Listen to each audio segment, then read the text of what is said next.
بسم اللہ الرحمن الرحیم۔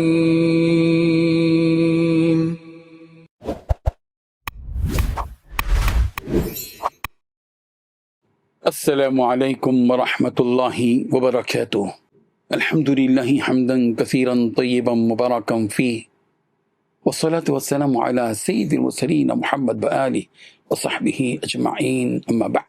حاضرین و ناظرین، یہ درس حدیث نمبر 449 ہے، اور آج کا عنوان ہے رسول رحمت صلی اللہ علیہ وسلم کا باقی ماندہ بچا ہوا کھانے کو پسند فرمانا۔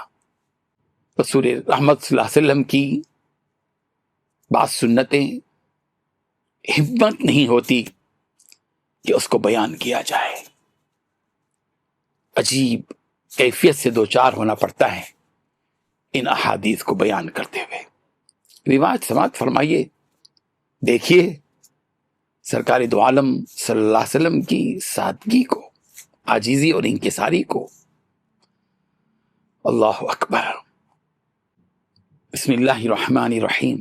عن انس رضی اللہ عنہ ان رسول اللہ صلی اللہ علیہ وسلم كان يعجبه الثفل، قال عبد اللہ یعنی ما بقی من الطعام۔ ترجمہ یوں ہے، حضرت انس رضی اللہ عنہ سے مروی ہے کہ رسول اللہ صلی اللہ علیہ وسلم کو باقی ماندہ کھانا، بچا ہوا کھانا بڑا پسند تھا۔ امام ترمذی کے شیخ عبداللہ فرماتے ہیں کہ باقی ماندہ سے مراد کھانے سے جو بچا ہوا ہو۔ بزرگان محترم، رسول کریم صلی اللہ علیہ وسلم کے کھانے پینے کے طریقے اور پیغمبر کی سادہ زندگی کے ایک نہایت اہم پہلو کو یہ حدیث واضح کرتی ہے۔ عربی زبان میں سفل کا لفظ ہے، اس غذا کو کہتے ہیں جو برتن کے نچلے حصے میں رہ جائے یا کھانے کے بعد باقی بچ جائے۔ عام طور پر لوگ ایسے کھانے کو کمتر سمجھتے ہیں اور برا مانتے ہیں کہ ہم کو بچا ہوا کھانا دے دیا گیا اور بچا ہوا کھانا میں دوں، میں کھاؤں۔ لیکن رسول کریم صلی اللہ علیہ وسلم کو یہی باقی ماندہ غذا بھی پسند تھی۔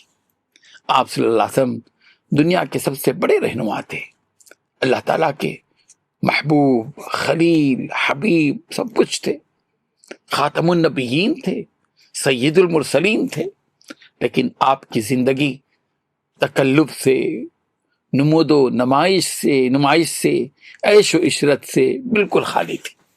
آپ صلی اللہ علیہ وسلم معمولی کھانا بھی شوق سے تناول فرماتے تھے اور کسی بھی نعمت کو حقیر نہیں سمجھتے تھے۔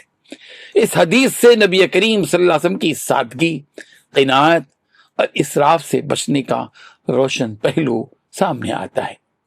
آپ صلی اللہ علیہ وسلم پلیٹ میں بچا ہوا کھانا کھانے کو پسند فرماتے تھے تاکہ امت کو یہ تعلیم ہو کہ نعمت کی قدر کی جائے، فضول خرچی سے بچا جائے اور رزق کو حقیر نہ سمجھا جائے۔ یہ حدیث اسلامی معاشرت میں اعتدال، شکر گزاری اور سادہ طرز زندگی کی عملی مثال ہے۔ اللہ تعالیٰ ہم سب کو اپنے فضل و کرم سے وہ سادگی عطا فرمائے جو سادگی پیغمبر نے اختیار فرمائی تھی۔ وآخر دعوانا ان الحمد للہ رب العالمین۔